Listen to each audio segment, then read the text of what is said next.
दिल्ली के मुख्यमंत्री अरविंद केजरीवाल की बेल पर आज कोर्ट में लंबी जरह चली। केजरीवाल का पक्ष रखने वाले अभिषेक मनु सिंघवी ने राजनीतिक साजिश के तहत केजरीवाल की गिरफ्तारी और जेल में डालने की बात कही तो सीबीआई का पक्ष रख के additional solicitor general SV Raju ने सवाल उठाए कि लोअर कोर्ट को बाईपास कर केजरीवाल ने सुप्रीम कोर्ट में राजनीति से प्रेरित याचिका क्यों डाली। सुप्रीम कोर्ट ने मामला अब सुरक्षित रख लिया है। 10 सितंबर को कोर्ट इस मामले पर फिर से बैठेगी। सीबीआई की तरफ से पक्ष रखने वाले एसवी राजू ने जमानत का सख्त विरोध किया। यह तर्क दिया कि केजरीवाल की याचिका राजनीति से प्रेरित है और इसमें दम ही नहीं है। साथ ही यह भी कहा कि केजरीवाल को पहले लोअर कोर्ट जाना चाहिए था, जैसे कि संजय सिंह और मनीष सिसोदिया गए। एसवी राजू ने यह भी दलील दी कि केजरीवाल सांप सीढ़ी के खेल की तरह शॉर्टकट ले रहे हैं, क्योंकि उन्हें लगता है कि वो एक एक्स्ट्रा ऑर्डिनरी व्यक्ति है, यानी कि खास आदमी है। तो केजरीवाल का पक्ष रखने वाले अभिषेक मनु सिंघवी ने भी बेहद गंभीर आरोप लगाए। आरोप ये थे कि केजरीवाल को इसलिए गिरफ्तार किया गया ताकि वो बाहर आ ही ना सके। हालांकि अभिषेक मनु सिंघवी ने बेल के समर्थक में यह भी तर्क दिया कि केजरीवाल समाज के लिए खतरा नहीं है। बेल मिलने के बाद ना तो वो सबूतों से छेड़छाड़ करेंगे, ना ही गवाहों को प्रभावित करेंगे, और सबसे बड़ी बात कि इतने वक्त तक उन्हें लगातार जेल में रखना ही एक अपवाद है। तो क्या अब रास्ता साफ हो गया है केजरीवाल का जेल से बाहर आने के लिए? चर्चा में हमारे साथ जुड़ गए हैं आरपी सिंह, प्रवक्ता हैं भारतीय जनता पार्टी के, करण वर्मा हमारे साथ बने हुए हैं, और राजेश गुप्ता जो कि विधायक हैं वजीरपुर से और वाइस प्रेसिडेंट भी हैं दिल्ली स्टेट आम आदमी पार्टी के। राजेश गुप्ता अभी तक हमारे साथ जुड़े नहीं हैं, पर सरदार आरपी सिंह, पहला सवाल मैं आपसे पूछना चाहती हूं। ऐसा लग तो रहा है कि सुप्रीम कोर्ट काफी सख्त है सरकार के खिलाफ। आज क्या क्या बोला सुप्रीम कोर्ट ने? उन्होंने कहा कि जब वो सीबीआई की हिरासत में, जब वो ईडी की हिरासत में थे, थोड़ा छोटा करो फिर, तो सीबीआई ने उनको क्यों अरेस्ट कर लिया? आरपी सिंह जी जी सख्त रवैया अपनाया आज सुप्रीम कोर्ट ने सरकार के खिलाफ। अपना मामला है, कोई बात नहीं, अगर ऐसा होता तो कोर्ट बेल भी दे देती, परंतु सीबीआई का मामला अपना है। सीबीआई जांच कर रही है भ्रष्टाचार के मामले में, ईडी जांच कर रही है जो मनी लॉन्ड्रिंग के मामले में, और लोअर कोर्ट में सीबीआई ने पेश किए सबूत, और हाई कोर्ट में भी ये माना कि हाँ मामला है, तभी तो उन्होंने इनको बेल देने से मना किया। नहीं तो पहले जाते थे करते, और इनके खिलाफ जो मामला है उसको आगे बढ़ाने के लिए ट्रायल कोर्ट ने भी हाँ कर दी है। तो इसका मतलब कि जो सबूत सीबीआई ने पेश किए हैं ट्रायल कोर्ट के सामने, वो उन्होंने माने किए हैं, नहीं तो वह खारिज कर देते तुरंत के तुरंत। नहीं सर, पर आपने सवाल का जवाब नहीं दिया। देखिए आज सुप्रीम कोर्ट ने क्या क्या बोला है। सुप्रीम कोर्ट में यह दलील दी गई कि बाकी जितने भी आरोपी हैं, सह आरोपी हैं, मनीष सिसोदिया हैं, विजय नायर हैं, के कविता हैं, उन सबको जमानत दे दी गई है। तो अरविंद केजरीवाल को ही जेल में क्यों रखा जाए? ये तो अपवाद है। जी क्यों मैं अपवाद नहीं है, क्योंकि केजरीवाल ही, मैं जो कह रहा था आपने टोक दिया, केजरीवाल बड़े एक शातिर खिलाड़ी हैं, एक वाइट कॉलर क्राइम करने के लिए माहिर है। उन्होंने बड़े ढंग से वाइट कॉलर क्राइम किया, और इस सारे के पीछे जो दिमाग है वो केजरीवाल का है, ना कि बाकी सब ने तो सिर्फ एग्जीक्यूट किया। वो सिसोदिया हो, वो के कविता उसमें रोप इन कर दी गई, जहाँ उनके जो बाकी साथी थे वो रोप इन कर लिए गए, परंतु जो मूल कंसेंट थी और केजरीवाल ही थे जिन्होंने सारी पॉलिसी को कंसेंट दी। और ये भी अब सीबीआई के पास ऐसे एविडेंस हैं जहाँ पर एक व्यक्ति ने माना कि हाँ मैंने 44 करोड़ से अधिक पैसे मैंने गोवा में ट्रांसफ़र किए, और वो 164 में उसका बयान भी है। तो अगर सुप्रीम कोर्ट को लगता है कि वो ट्रायल कोर्ट के चार्जेस एक्सेप्ट करने के बाद कि हाँ भी इनके खिलाफ चार्जेस हैं और इनके खिलाफ मुकदमा चलना चाहिए, उसके बाद भी बेल देना चाहिए, तो सुप्रीम कोर्ट की मामला है, सुप्रीम कोर्ट तय करे। परंतु मूलतः पहली दृष्टि में ऐसा लगता नहीं कि कोर्ट उनको बेल देगा, क्योंकि जब ट्रायल कोर्ट ने चार्ज एक्सेप्ट कर लिया उसका मुश्किल है। अब मुश्किल है कि बेल मिलेगी। राजेश गुप्ता जी जो आरपी सिंह जी एकदम कॉन्फिडेंटली कह रहे हैं, लगता नहीं है कि बेल मिलेगी, और अगर मिलेगी भी तो सिर्फ एक प्रक्रिया ही है, वो बेगुनाही नहीं है। देखिए, मैं तो आरपी सिंह जी का धन्यवाद करता हूं कि जब वो कहते हैं कि बार बार कहते हैं कि अरविंद केजरीवाल जी बहुत पढ़े लिखे हैं, वो क्राइम करने में महारत रख लेते हैं। मतलब बड़ी मुझे अचंभा होता है कि वो ये क्यों बार बार बताते हुए, मुझे अच्छा लगता है कि वो कहते हैं कि हमारे मुख्यमंत्री इतने पढ़े लिखे हुए हैं, और जो ये बार बार बात कहते हैं कि क्राइम रेवेन्यू ऑफिसर रहे, वो तो जग जाहिर है कि वो पढ़े लिखे हैं। नहीं, वही मैं कह रहा हूँ ना, तो रेवेन्यू ऑफिसर को ही मुख्यमंत्री और प्रधानमंत्री की सीटों पे होना चाहिए। अगर वो इतना कुछ जानते हैं इकोनॉमी के बारे में, और इतने इकोनॉमी का सत्यानाश कर दिया इनकी सरकार ने, नोटबंदी से, जीएसटी से। कितना नोटबंदी में पैसा आया ये बता दें, मुद्दे पे अभी जीएसटी में नोटबंदी उन्होंने क्या हालत बना दी। राजेश जी, एक मिनट मैं वो बता, तो ये बता दें, तो पढ़े लिखे लोगों को होना चाहिए, अगर इतनी इकोनॉमी की जानकारी है तो मुझे लगता है तो बड़ी तारीफ है हमारे लिए, पहली बात। दूसरी बात, आरपी सिंह साहब ने कहा कि लगता नहीं है, मुझे लगता है कि इन्होंने पूरी आज की जो सुप्रीम कोर्ट ने जो कहा, और जब बहस इस बात पे आ जाए कि आप बताइए कि भाई हाई कोर्ट के लिए तो बड़ी ऐसी बातें हो जाएंगी, बड़ा दुखदाई हो जाएगा, कैसी बातें होंगी जो ऑब्जर्वेशंस सुप्रीम कोर्ट के आगे रखी गई। मुझे लगता है कि कभी भी ऐसा इतिहास में ऐसा वर्डिक्ट नहीं आया होगा जो आज का आया है। अब वो रिजर्व हुआ, और ये भी जानते हैं, आरपी सिंह साहब भी जानते हैं कि आज नहीं तो कल वो जमानत होनी है, परसों हो जाए तरसों हो जाए, बस इतना फर्क है। ईडी ऑलरेडी जमानत दे चुकी है, जो मुश्किल हुआ करता था। ईडी में भी सुप्रीम कोर्ट ने क्या क्या कहा है, मुझे लगता है कि अरविंद केजरीवाल जी को जेल में भेजने के बाद में इन्होंने अपना पीएमएलए एक्ट खत्म कर लिया, और उसके बाद में सीबीआई में इतनी मुश्किल होनी ही चाहिए। मनीष जी ऑलरेडी बाहर चुके हैं, अभी विजय नायर जी उसमें बाहर आ गए, और मैं तो धन्यवाद देता हूं इनका कि इन्होंने अरविंद केजरीवाल जी को उसमें हाथ लगाया। पीएमएलए एक्ट खत्म हो गया, और हम बार बार कह रहे हैं, जैसे दिल्ली के अंदर बीजेपी खत्म हुई, एमसीडी के अंदर बीजेपी खत्म हुई, पंजाब में नामो निशान नहीं है, पीएमएलए एक्ट खत्म हो गया। अभी आप हरियाणा में और दिल्ली में जहां भी चुनाव हो रहे हैं, आप देखिएगा कि इनको पूरा नुकसान सहना पड़ेगा। ठीक है, चुनाव में जो होगा वो तो बात अलग है, पर मैं आपको ये भी याद दिला दूं कि सुप्रीम कोर्ट में अभी फाइनल फैसला क्या है हमें पता नहीं, पर जब हाई कोर्ट में ये मामला गया था तब वहां पर क्या बोला था कोर्ट ने? तब बोला था कि सीबीआई ने जो जो काम किए हैं उसमें कोई दुर्भावना नहीं है, और सीबीआई ने ये अच्छे से दिखा दिया है कि जो आम आदमी पार्टी के सुप्रीमो हैं वो गवाहों को प्रभावित कर सकते हैं। तो जो निचली अदालत थी उन्होंने ये तो कहा था कि कोई दुर्भावना नहीं है अभी तक जो एक्शन लिए गए हैं उसमें। देखिए पद्मजा जी, हिंदुस्तान के अंदर, भारत के अंदर कानून का राज है। अगर निचली कोर्ट कोई बात कहती है, कोई ऑब्जर्वेशन दे, या तक कि कोई फैसला भी दे दे, तो तरीका लोकतंत्र में यह है कि हम उसके ऊपर वाली अदालत में जाए, हम जाते रहें, और उसके बाद में सुप्रीम कोर्ट जब कोई बात कह दे तो वो हिंदुस्तान का कानून बन जाता है। ये बात अलग है कि हमारे आरपी सिंह साहब की पार्टी उस कानून को भी नहीं मानती, तो सुप्रीम कोर्ट ने जब कहा कि दिल्ली की चुनी हुई सरकार को अधिकार है कि वो दिल्ली की सरकार को चलाएं, ट्रांसफर पोस्टिंग कर सके, तो उन्होंने सुप्रीम कोर्ट संसद में जाके इस कानून को बदल दिया। जिस पार्टी को ये सुपारी पार्टी कह रहे थे उससे बुरी तरीके से डर गए। तो सुप्रीम कोर्ट जो कहता है वो देश का कानून है, आप इस बात को मान लीजिए, क्योंकि वो कानून की ही व्याख्या करते हैं। हाई कोर्ट ने क्या कहा, मुझे लगता है कि हाई कोर्ट का पूरा सम्मान करते हुए जब सुप्रीम कोर्ट कोई बात कर देता है तो उस बात को ओवरराइड कर दिया गया है, वो अब बात नहीं रही, उस फैसले को पलट दिया जा सकता है। और मुझे लगता है कि जिस तरीके से अब बहस को आरपी सिंह साहब के पास शायद ना हो, आपके पास में जरूर होगी, जिस तरीके से कहा गया है, और बार बार चीफ जस्टिस ने इस बात को कहा कि निचली अदालतें जमानत देने से डर रही हैं, ऐसा माहौल बनाया गया है। अब बेल लेना अधिकार है, अगर आप किसी आदमी की आजादी को छीन कर जेल में डाल रहे हो, वो आदमी देश का मुख्यमंत्री है, इतनी बड़ी पोस्ट पे बैठा हुआ, और आपको उसके बाद में कोई पुख्ता रीजन होना चाहिए उसको जेल में रखने का। बताइए, मुझे लगता है कि बहुत ही शर्मनाक ये मुख्य मुद्दा है कि बाकी लोगों के भी केस में क्या क्या हुआ था। सुप्रीम कोर्ट ने कहा था कि निचली अदालतें डर रही हैं, जबकि बेल तो रूल होना चाहिए, जेल नहीं। उन सबको उन्होंने बेल दे दी, तो अब केजरीवाल जी भी उसी रास्ते जा रहे हैं।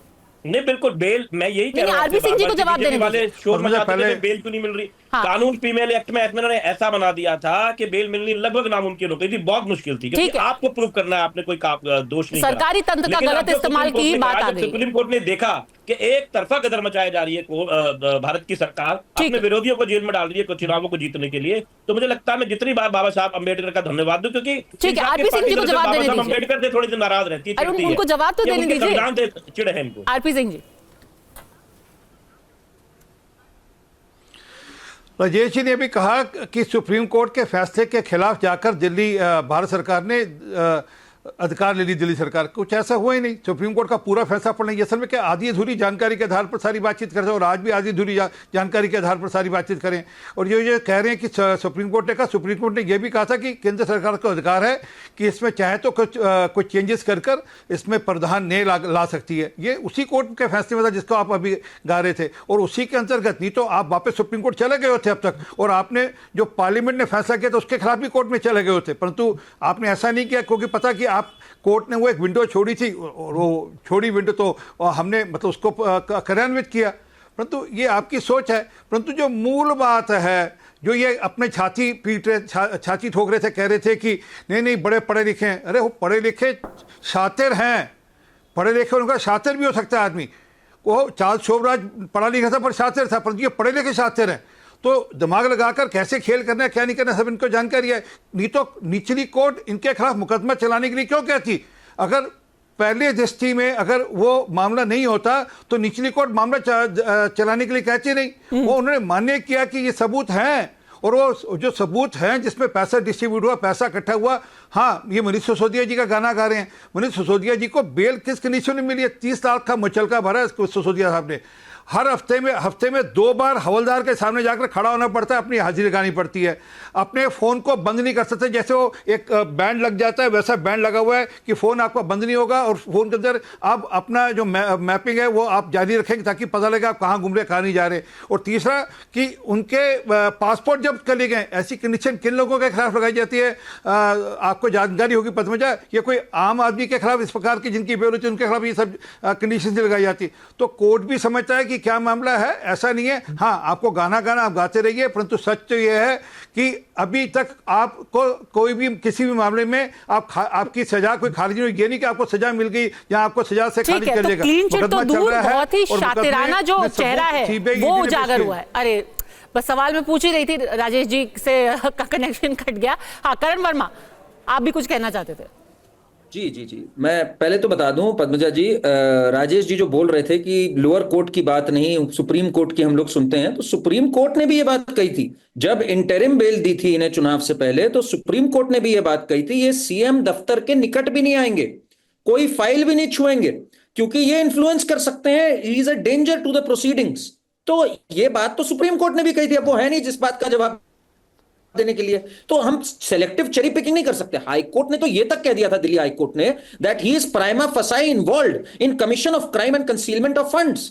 तो सुप्रीम कोर्ट ने भी यह बात कही है कि ये सीएम दफ्तर के निकट नहीं आने चाहिए, इन्वेस्टिगेशन को इन्फ्लुएंस कर सकते हैं। दिल्ली हाई कोर्ट ने तो साफ साफ कह दिया। और दूसरी बात, दिल्ली हाई कोर्ट ने तो प्रोसीजर पे मोहर लगाते हुए यह तक बोला कि 45 करोड़ रुपए गोवा इलेक्शंस में यूज हुए हैं।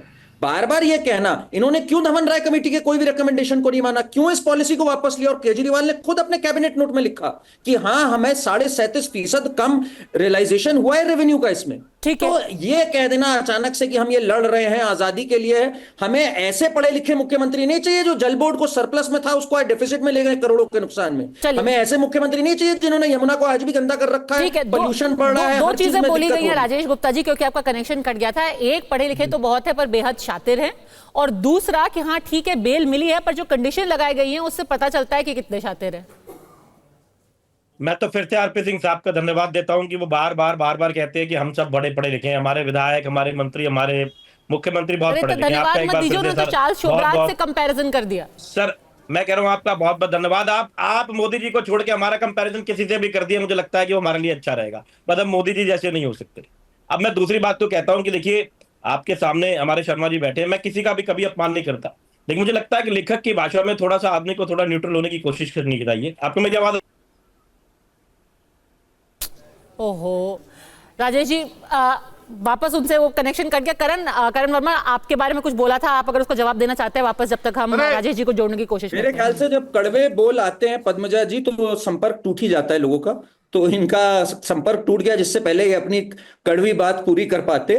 पर इनके पास कोई जवाब नहीं इस बात का कि सुप्रीम कोर्ट ने भी जब इंटरिम बेल इन्हें दी थी तो साफ कहा था कि ये प्रोसीडिंग्स को अफेक्ट कर सकते हैं। बड़े डंके की चोट पे कह रहे थे, लोअर कोर्ट ने बात कही, सुप्रीम कोर्ट ने कही इंटरिम बेल पे। इंटरिम बेल के ऑर्डर को उन्होंने छाती से लगा लिया, ये कह के देखिए हमारी जीत हो गई, केजरीवाल बाहर आ रहे हैं। पर उसमें जब ये छोटी बात, एक फाइनल प्रिंट में ये बात कही गई थी कि आप प्रोसीडिंग्स अफेक्ट कर सकते हैं, आप डेंजर हैं, मतलब इससे ज्यादा बेइज्जती की बात क्या हो सकती है कि एक सीएम को सीएम ऑफिस में बैठने का नहीं मिला। और ये किस तरह के सीएम है जो जेल में है तब से और आज भी इस्तीफा नहीं दिया है, दिल्ली को छोड़ दिया है अलग अलग क्राइसिस, चाहे वो ड्रेनेज क्राइसिस हो, वाटर क्राइसिस हो, सबसे डील करने के लिए। तो इसलिए इनको ज्यादा गौरव मंडित होने की जरूरत नहीं है। कोई इन्होंने तीर नहीं चला दिया, कोई भारत रत्न नहीं। अब आवाज आ रही है, बोलिए राजेश गुप्ता जी। पद्मजा जी, मैं करण शर्मा जी को एक बात बताए देना चाहता हूं। मैं रोड डिबेट करता हूं, एक लेखक होने के नाते उनको बात पता होनी चाहिए कि दिल्ली के ड्रेनेज में क्या, जरा पता कर लें, इन्वेस्टिगेशन करें कि कैसे सुप्रीम कोर्ट के फैसले के बावजूद संसद में जाके कानून को बदला गया ताकि बड़े अधिकारी उनके कंट्रोल में रहे। आरपी सिंह साहब ने कहा कि कोर्ट ने एक विंडो छोड़ दी। आरपी सिंह साहब को पता होना चाहिए कि संसद के बाद हमेशा पावर है कि वो सुप्रीम कोर्ट के फैसले को बदल सकती है, अनटिल अनलेस वो हमारे संविधान के फंडामेंटल जो हमारे कानून है उसके अंदर बदलाव ना करे, छेड़छाड़ ना करे। और हम कोर्ट गए हुए हैं आरपी सिंह साहब, हम ऑलरेडी कोर्ट में गए हुए हैं, हमने अपील दायर करी हुई है कि इस फैसले पे विचार किया जाए कि ये संविधान की मूल भावना के खिलाफ है, जो देश का फेडरल सिस्टम है, संघीय ढांचा है, उसके खिलाफ जाता है। ठीक है, अगर आप लेखक लिखते हैं शर्मा जी अपने आप को, या वर्मा जी, सॉरी मैं पढ़ नहीं पा रहा, सॉरी वर्मा जी, करण जी, लेकिन मैं व्यक्तिगत नहीं होना चाहता, लेकिन मुझे दुख इस बात का है कि आप एक तरफा बात करें, आप हाई कोर्ट की बात करें, मैं बार बार कह रहा हूं, सुप्रीम कोर्ट ने कह दिया तो हाई कोर्ट की सारी बातें खत्म हो जाती है। आपको बात पता होना चाहिए। दूसरी बात, आपने कहा कि बेल के अंदर कुछ रूल्स कंडीशंस लगाई है, हमेशा बेल के अंदर कंडीशंस होती है, छोटे से छोटे केस के अंदर। मतलब यही होता है आपकी आजादी रहेगी, लेकिन आपके ऊपर जो आरोप लगे हैं उसको ट्रायल पे लेके आया, ट्रायल पे लेके आइए ना, आप ट्रायल पे लाना चाहते हैं केस को। 24 महीने आपने विजय नाथ को जेल में रखा, आपने मनीष सिसोदिया को 17 महीने जेल में रखा, आप ट्रायल पे नहीं लेके आप आए, अब सप्लीमेंट्री चार्जशीट डाले जा रहे हैं। आप मुझे बात तो करने दीजिए, जेन्युइन बात करनी चाहिए, आप जेन्युइन बात कर रहा हूं, मेरी बात तो सुनिए। जेन्युइन बात कीजिए, नहीं होना चाहता, आप जो कहना चाहते हैं अपनी बात को रखिए, लेकिन भगवान के लिए थोड़ा सा लॉजिकल होने की कोशिश करिए तो दीजिए भगवान के लिए। राजेश जी, मैंने सुप्रीम कोर्ट का जो इंटरिम बेल मिली थी केजरीवाल जी को, उसको कोट करते हुए कहा था कि उस इंटरिम बेल ऑर्डर में यह कहा गया था कि केजरीवाल जी प्रोसीडिंग्स को इफेक्ट कर सकते हैं, इसलिए उन्हें सीएम दफ्तर आने तक की इजाजत नहीं है। यह सुप्रीम कोर्ट को कोट किया मैंने दिल्ली। जरा सुन लिया करिए महाराज पूरा बोलने से पहले। और ड्रेनेज सिस्टम की आप बात कर रहे थे, 2016 में केजरीवाल जी ने कहा था 2018 में आईआईटी खड़गपुर की रिपोर्ट को मैं इंप्लीमेंट कर दूंगा। 20 में उन्होंने कहा ये रिपोर्ट खराब थी, 21 में आईआईटी कानपुर से रिपोर्ट मांगी, आज हम 24 में बैठे हुए हैं। लगातार आप 8 साल से अगर फेल होंगे तो एक लेखक होने के नाते मेरे को ये बोलना फेल कर रहे हैं ड्रेनेज सिस्टम की सुविधा को प्रोवाइड करने में। आज आप सुप्रीम कोर्ट की और एलजी और इन सब पे डाल रहे हैं ठीकरा। सच बात यह है, ताउम्र यही गलती करता रहा, धूल चेहरे पे थी, आईना साफ करता रहा। धूल आपकी सरकार के चेहरे पे, आप आईना मत साफ करिए, बहाने मत ढूंढिए। नीचे पढ़ के नहीं बोला करते, मेरी बात सुनिए। पद्मजा जी, जरा मुझे एक बार बीच में जवाब देना है। हाँ बोलिए पद्मजा जी, बोलिए बोलिए राजेश जी बोलिए। आपको आवाज आ रही है?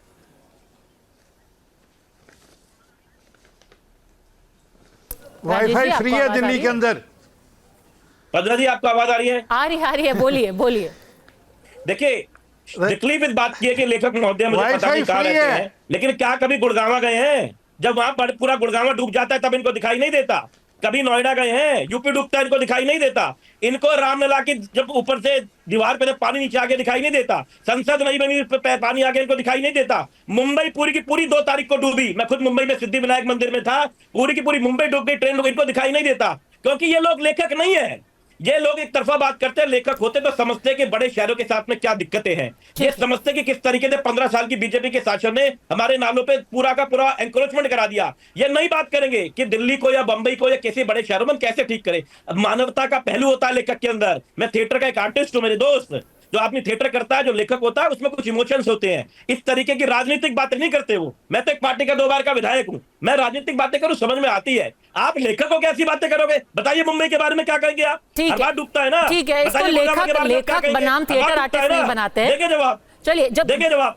ये तरीके की राजनीतिक चीजें करने पे आपको कोई अवार्ड वगैरह मिलता होगा, लेकिन जनता समझती है कि लेखक नहीं है, 2 आदमी बीजेपी की तरफ से बैटिंग कर रहे हैं। आरपी सिंह साहब करें, उनका सम्मान है, वो बीजेपी के हैं, मुझे अच्छे लगते हैं, मेरे बड़े भाई हैं, मैं तो थोड़ी कुछ कह रहा हूं। आप लेखक को क्या चीजें मत कीजिए, ये ठीक नहीं है। आरपी सिंह जी को भी बोलने दीजिए, आरपी सिंह जी को भी। अच्छा बस 10 सेकंड करण वर्मा। हाँ राजेश जी ने पूरी जनता ने देखा, इन्होंने दुनिया भर की सबकी बात कर दी, दिल्ली की बात नहीं करी। बंबई में ये हो रहा है, नोएडा में ये हो रहा है। अरे महाराज, आपको दिल्ली की जनता ने चुना था, उस पर जवाब देना था आपको।